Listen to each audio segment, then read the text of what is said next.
Oke, Assalamualaikum warahmatullahi wabarakatuh. Selamat malam semuanya. Mungkin sebelumnya makasih buat teman-teman dari kelompok lain yang udah menyempatkan hadir di Zoom kali ini. Mungkin di tengah-tengah kesibukannya atau tengah-tengah istirahatnya bisa menyempatkan hadir di Zoom pada malam hari ini. Perkenalkan kami dari kelompok 5. Di sini kami akan mempresentasikan uh, tragedi AirAsia pada tahun 2014. Mungkin sebelumnya, bentar. Mungkin sebelumnya izin share screen dulu ya.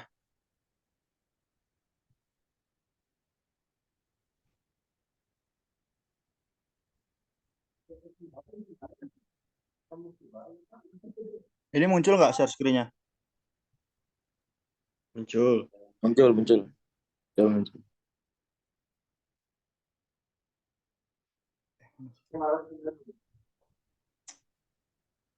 Oke, mungkin sebelumnya perkenalkan kami dari kelompok 5.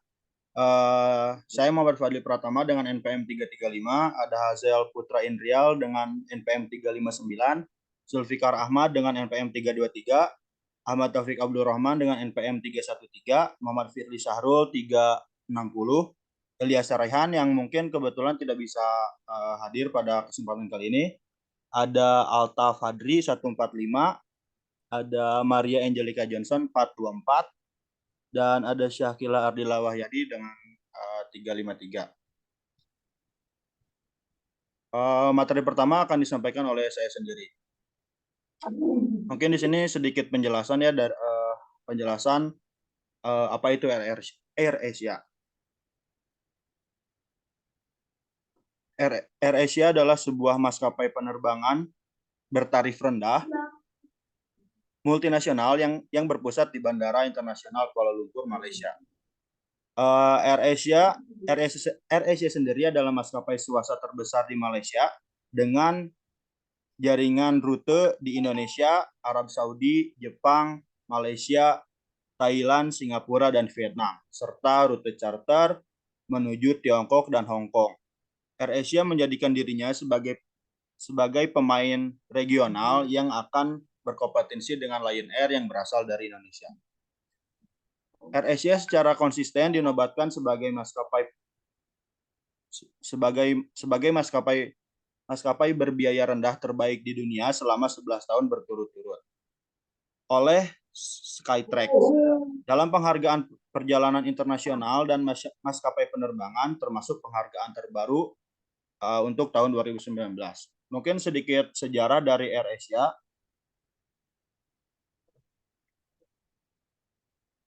AirAsia didirikan pada tahun 1993 oleh Tony Fernandes, seorang pengusaha asal Malaysia, dengan bantuan beberapa mitra investasi. Pada awalnya, maskapai ini dikenal sebagai AirAsia SDN BHD dan berfungsi sebagai maskapai penerbangan komersial konvensional dengan tujuan menyediakan penerbangan berbiaya rendah. Namun pada 2001, AirAsia menghadapi krisis keuangan yang serius dan hampir bangkrut. Pada saat itu, Tony Fernandes mengambil alih kepemimpinan AirAsia dan mengubah strategi bisnisnya menjadi maskapai penerbangan bertarif rendah. Model bisnis yang ia jalani, ia mengadaptasi dari penerbangan bertarif rendah asal Amerika Serikat, Southwest Airlines, dan mengimplementasikannya di AirAsia. Perubahan strategi ini membawa perubahan yang signifikan bagi AirAsia dengan harga tiket yang lebih terjangkau. Maskapai ini mulai menarik minat penumpang dari berbagai lapisan masyarakat. Sejak saat itu, AirAsia berkembang dan memperluas jaringan penerbangannya. Materi selanjutnya akan disampaikan oleh Zulfikar. Pada Zulfikar dipersilakan.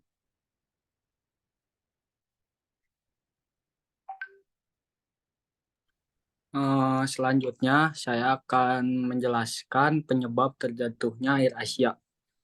Pada tanggal 28 Desember 2014, salah satu pesawat milik AirAsia, yakni pesawat QZ8501, jatuh di perairan selatan Selat Kalimata, dekat Pangkalan Bun, Kalimantan Tengah. Pesawat ini lepas landas dari Bandara Juanda, Sidoarjo, Jawa Timur sekitar pukul 5.20 wilayah Indonesia Barat waktu Indonesia Barat dan direncanakan tiba di Bandara Changi, Singapura pukul 8.20 waktu setempat.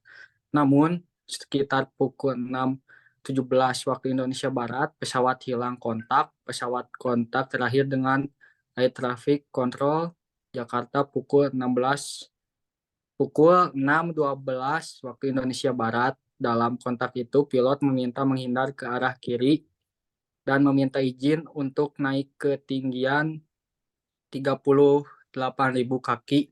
Permintaan pilot disetujui oleh pihak ATC. Hal ini diprediksikan karena adanya awan tebal dan cuaca buruk. Ada juga penyebab lainnya adalah cuaca. Yang pertama, cuaca buruk. Yang kedua, kesalahan awak pesawat. Yang ketiga, kegagalan komunikasi. Yang keempat, overload komputer sistem. Yang kelima, ketidaktepatan pemeliharaan. Perlu diketahui bahwa informasi ini berdasarkan penelitian dan laporan resmi yang dirilis oleh otoritas penerbangan setelah penyelidikan kecelakaan. Penyebab kecelakaan pesawat Air Asia pada tahun 2014 di atas mungkin tidak mencakup semua faktor yang terlibat, tetapi mereka merupakan faktor utama yang diidentifikasikan oleh penyelidik.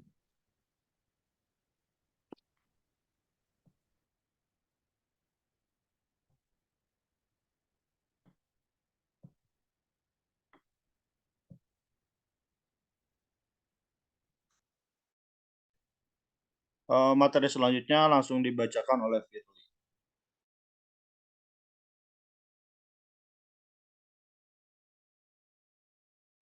Kepada Firly Syahrul dipersilahkan.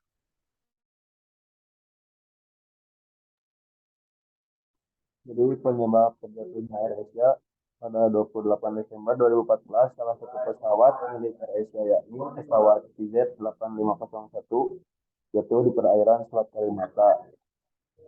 Dalam kontak itu, pilot meminta menghindar ke arah kiri dan meminta izin untuk naik ke ketinggian 38.000 kaki. Namun permintaan pilot disetujui oleh pihak ATC. Hal ini diprediksi karena adanya awan tebal dan cuaca buruk.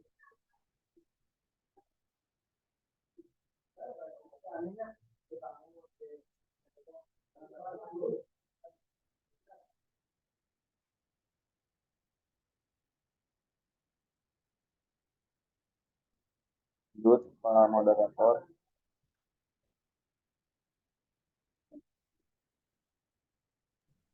Materi selanjutnya langsung dibacakan oleh Akbar.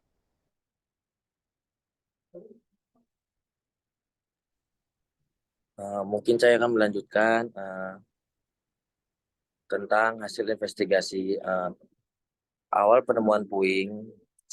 Serpihan yang ditemukan itu adalah emergency exit door. Segera serpihan itu dievakuasi dan dibawa ke pangkalan penemuan pintu keluar darurat tersebut. Di antaranya aspirator assembly dan reservisor juga diduga adalah bagian dari pesawat AirAsia KZ-8501. Benda-benda tersebut berada di koordinat 03.50.112 lintang selatan dan 110.29 bujur timur atau di sebelah barat Teluk Kumai.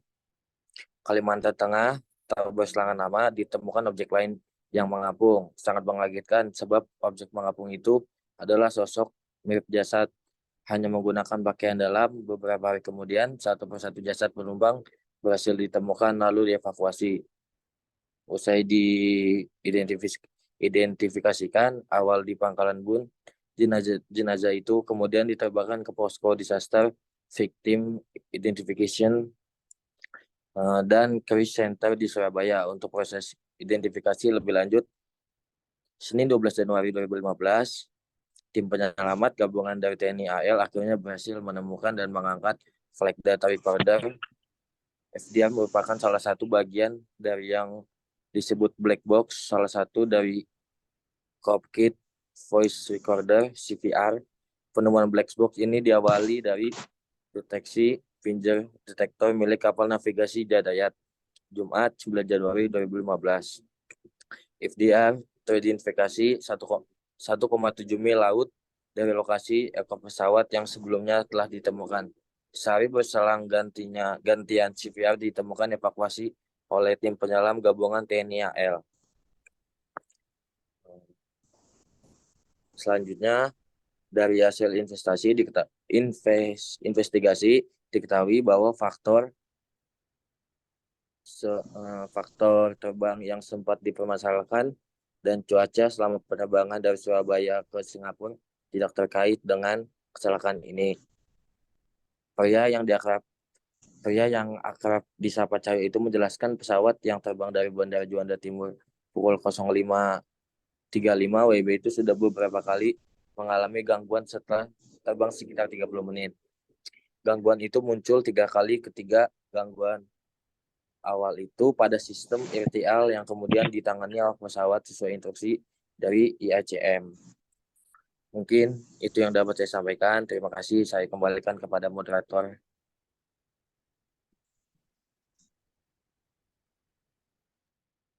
Oke, selanjutnya ada strategi AirAsia yang akan dibacakan oleh Angel. Kepada Angel dipersilakan. Terima kasih. Apakah suaranya terdengar? Sudah terdengar. Setelah kecelakaan yang terjadi pada tahun 2014, AirAsia harus mengimplementasikan strategi pemulihan yang kuat untuk memulihkan reputasinya dan memastikan keselamatan penumpang di masa depan. Beberapa strategi pemulihan manajemen yang mungkin telah dilakukan oleh AirAsia setelah kecelakaan tersebut adalah: pertama, transparansi dan komunikasi yang efektif. AirAsia perlu memastikan bahwa mereka berkomunikasi secara terbuka dan transparan dengan publik, penumpang, keluarga korban, dan otoritas penerbangan terkait. Mereka harus menyediakan informasi yang jelas dan akurat mengenai penyebab kecelakaan. Langkah-langkah yang diambil untuk memperbaiki kesalahan dan tindakan yang akan diambil untuk mencegah kejadian serupa di masa depan. 2. Peningkatan keselamatan dan pemeliharaan pesawat. Melakukan tinjauan menyeluruh terhadap kebijakan dan prosedur keselamatan mereka. Mereka harus meningkatkan pemeliharaan pesawat dan memastikan bahwa seluruh armada mereka berada dalam kondisi yang baik. Pelatihan dan sertifikat awak kapal juga harus ditingkatkan untuk memastikan kepatuhan terhadap standar keselamatan yang ketat. 3. Audit internal dan eksternal. AirAsia mungkin telah melakukan audit internal dan eksternal yang mendalam untuk mengevaluasi prosedur operasional mereka. Audit ini akan membantu mengidentifikasi kelemahan, menyempurnakan sistem manajemen risiko, dan memperbaiki kebijakan yang ada. 4. Kolaborasi dengan otoritas penerbangan. AirAsia perlu bekerja sama dengan otoritas penerbangan untuk memperbaiki kesalahan dan menerapkan perubahan yang diperlukan dalam operasi mereka. Mereka harus siap untuk menerima saran dan arahan dari otoritas penerbangan untuk meningkatkan keselamatan dan kepatuhan. Yang kelima, peningkatan keselamatan. AirAsia harus memperkuat budaya keselamatan seluruh organisasi mereka. Ini melibatkan seluruh karyawan dan dalam pelatihan keselamatan reguler, mempromosikan kesadaran akan risiko, dan mendorong laporan dan pemantauan proaktif terhadap masalah keselamatan. Terima kasih. Baik, selanjutnya akan dilanjutkan oleh Hazel. Kepada Hazel dipersilakan. Tes kedengaran. Tes. Ada Jel, Kedengar tuh, guys. kedengar Jel. Oke. Saya di sini akan melanjutkan strategi apa yang digunakan AirAsia terhadap masalah yang menimpanya waktu 2014. Nah, yang keenam itu ada perbaikan manajemen, di mana AirAsia ini harus memperbaiki manajemen mereka agar tidak terulang kejadian seperti 2014 itu. Nah, yang ketujuh, di sini ada pemasaran dan promosi positif, di mana pemasaran dan promosi positif ini harus dilakukan upaya untuk membangun kembali kepercayaan konsumen tetap AirAsia tersebut dan meningkatkan kualitas mereka dengan menggunakan media sosial ataupun kampanye publik. Yang kedelapan, di sini ada komunikasi dan transparansi, di mana komunikasi ini dan transparansi ini dilakukan oleh AirAsia terhadap keluarga korban dan memulai conference pers. Yang ke-9 ada reputasi branding. Reputasi dan branding ini harus dilakukan AirAsia agar si konsumen AirAsia ini tidak beralih kepada brand lain gitu, ke Lion Air misalnya gitu atau apa gitu. Nah, yang ke-10 ini penawaran harga bersaing, di mana si AirAsia ini harus menawarkan harga yang bersaing dengan kualitas-kualitas brand lain. Mungkin segitu saja dari saya. Saya kembalikan kepada moderator. Terima kasih. Baik, terima kasih Hazel. Selanjutnya ada dampak dari tragedi AirAsia pada 2014 pada perusahaan. Yang pertama, penumpang terancam tinggalkan maskapai. Yang kedua, AirAsia, kinerja perusahaan diawasi ketat oleh pemerintah. Ketiga, ada kecelakaan perdana. Kemudian maskapai shock. Yang terakhir, saham perusahaan terjun bebas sebesar 11%. Selanjutnya, peran penting public relation akan disampaikan oleh Ahmad Taufik. Kepada Ahmad Taufik, dipersilakan. Baik, terima kasih kepada moderator. Di sini saya akan menjelaskan tentang peran penting public relation.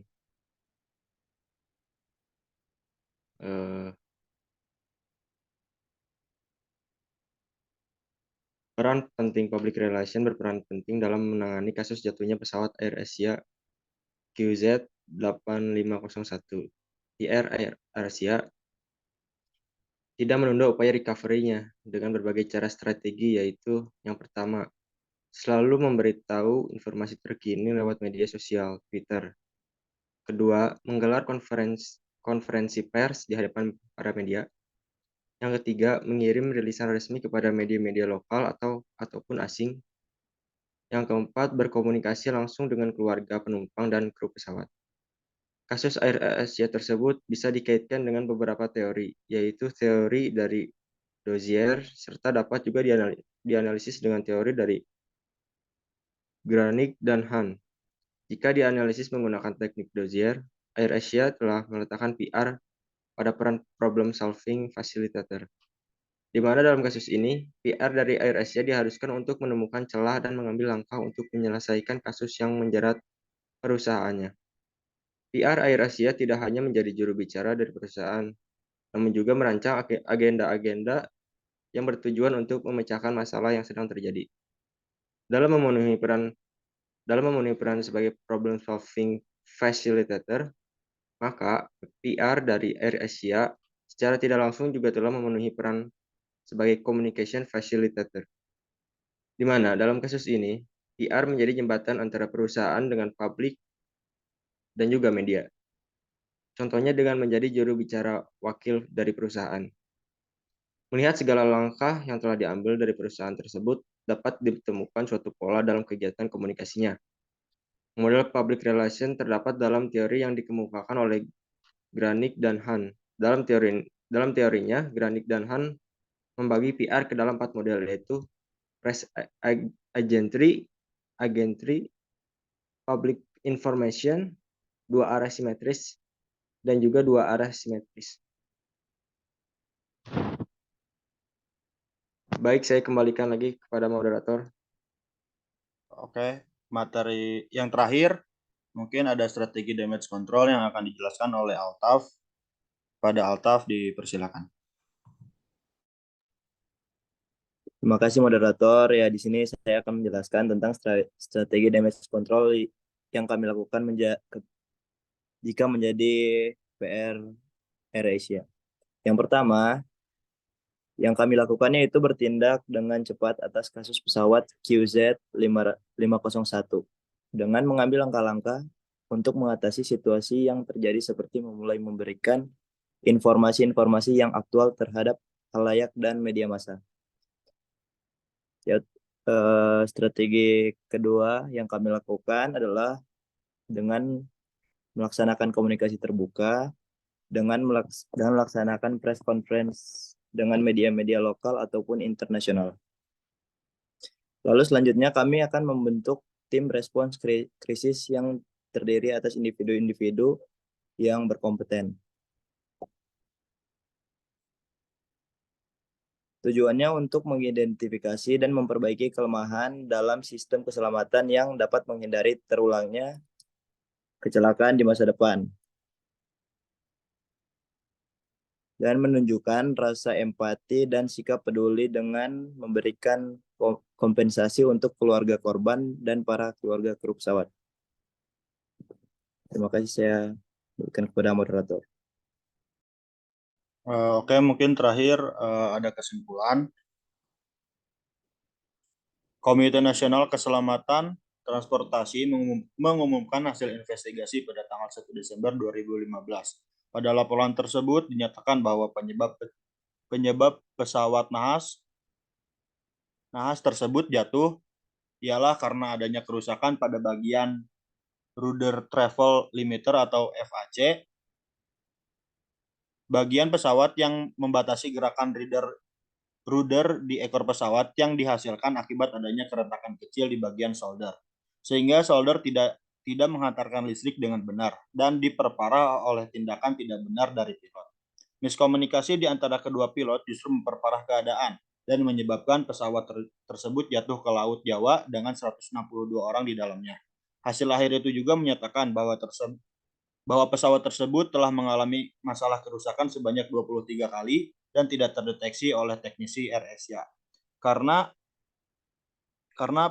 Plessel sudah terlebih dahulu menarik tuas miliknya, hal ini menciptakan dual input, di mana dua perintah dari kedua tuas terjadi, sehingga tuas yang baru memerintah diabaikan daripada tuas yang memerintah terlebih dahulu. Dengan menggunakan kembali panggilan perintah yang salah, pull down. Akibat ini terjadi miskomunikasi dan Plessel tetap menarik tuasnya hingga akhir rekaman. Di atas juga ada beberapa strategi dari AirAsia, seperti diadakannya press conference yang dihadiri oleh pihak berbagai media dan melakukan komunikasi dengan keluarga korban. Mungkin sekian yang dapat kami sampaikan. Mohon maaf bila masih banyak kekurangan dan salah kata. Mungkin selanjutnya pertanyaan.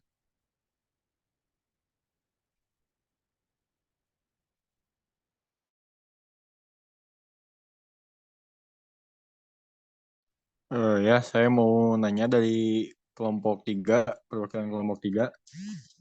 Boleh bentar. Nama sama NPM? Oh, ada ya? Ya, nama saya Kadisa Muhammad Alfat, NPM 2120500176 dari perwakilan kelompok 3. Mau nanya nih, gimana ya caranya biar publik tuh percaya lagi gitu ke si AirAsia ini setelah kejadian yang menimpa itu. Terima kasih.